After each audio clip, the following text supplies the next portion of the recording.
Welcome back to Red Business in Focus with thanks to Cork's local enterprise offices, where we are bringing all of the business news, meeting Cork's inspiring entrepreneurs and sharing their business success stories.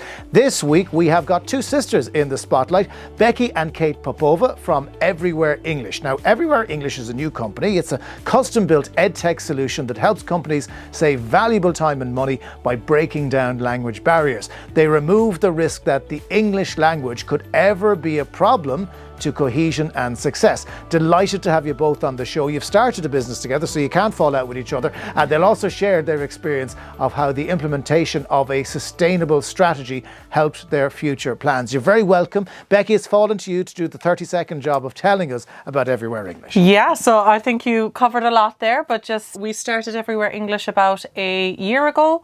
It is an English learning solution, as you said, so we use a blended learning approach. So we have the technology and the interactive quizzes and the self-learning hub, while also having that live element and that human element that is much needed for language. Okay, so just to go back to the English being a problem, Kate, we're all speaking English here, it's going swimmingly, but we've got a very multicultural workforce now, and English isn't everybody's first language. So how do you help businesses overcome potential problems? Absolutely. As you said, companies are becoming more diverse every single day, and it's going to go more that way every time. So we go in and we help, I suppose, the employees not only speak general English, but industry specific English. So to, I suppose, tailored to their industry. If you're working in a tech company, we're going to work on customer service language. If you're working in hospitality, we're going to work on hospitality language to help them thrive at work. That's the aim of the game. It's to get them moving up career progression and so on. Becky, when you look at this, I mean, is it something that nobody really gave time to before? I mean, it was a case of, oh, look, Becky's English isn't good enough for this, so we'll just get rid of her. Whereas Becky could have been the solution to all their problems. She just was hitting a bit of a brick wall with language. Years ago, they weren't accepting people without the English skills needed for that job. Now, it's needed. With immigration and everything like that, we do need to hire people that English isn't their first language, and they may need a little bit of help. But again, these could be excellent employees that 100%. Just don't have a fluent use of language, particularly specific types of language. So is that where the key to success lies, in taking a specialist subject and making it understandable? 100%. These people are really, really high skilled. They have the skill set that they need to improve. But Kate, when we look at the solutions, like, hey, we got Google Translate. I mean, sure, for God's sake, we don't need the likes of ye coming in here with your fancy ways. So how do you do it better than other translation services that are out there? Absolutely. Google Translate, Duolingo, these kind of translation apps essentially are fantastic to help you on your language learning journey. They really are a great tool. But I challenge you to walk into a business meeting with these language apps alone and sell, hold on a second there. Negotiate a deal. I'll translate this here. Yeah, it doesn't really work. It's not. You can't be on Duolingo or Google Translate and go into a meeting.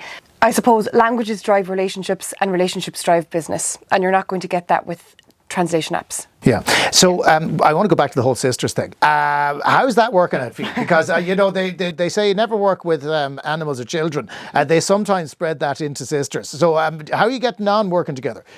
Fantastic, actually. Really, really well. Couple of arguments. Yeah. Nothing too major. But the great thing about being sisters is that we can have those arguments and it doesn't become a founder fight that lasts weeks or anything like that. So do you get over it a little bit faster because you've been fighting since you were kids? 5 minutes. Yeah. a little bit of a shout. Yeah.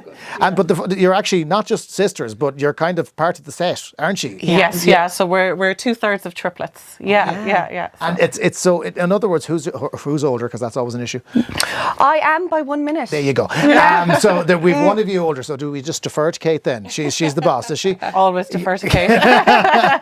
What kind of traction are you getting on the business? Because obviously it's a very international product, so you're not limited to your home market here. So where do you look at sending this in the years to come? We have, I suppose, 2 customer segments. One being in mainland Europe, and they're looking for international growth, and they want to upskill their sales teams and everything like that.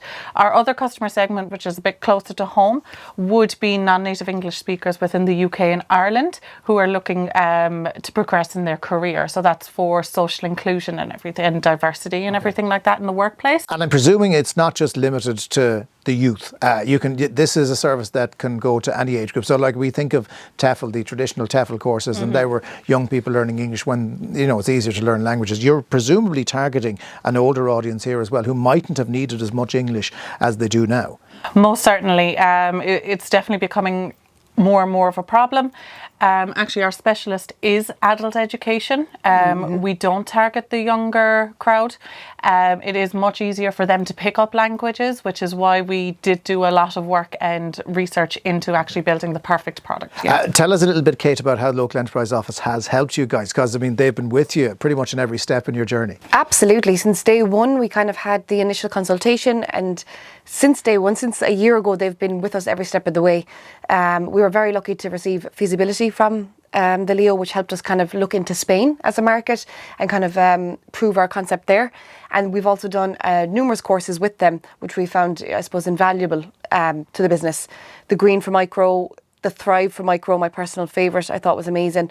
I think they were all the courses. The Green for Micro, Thrive for Micro. Yeah, you get a lot of mentorship one-on-ones as well, where you can actually talk about, I suppose, what problem you're having that day or that month. Yeah. Well, look, it's brilliant that you're doing so well in such a short period of time. Tell us the website if people want to look you up. Absolutely. So everywhereenglish.eu. They can also find us on LinkedIn or Facebook with the same handle. Everywhereenglish.eu. Okay, brilliant stuff. Becky and Kate Popova, thank you so much for joining us. Thank you.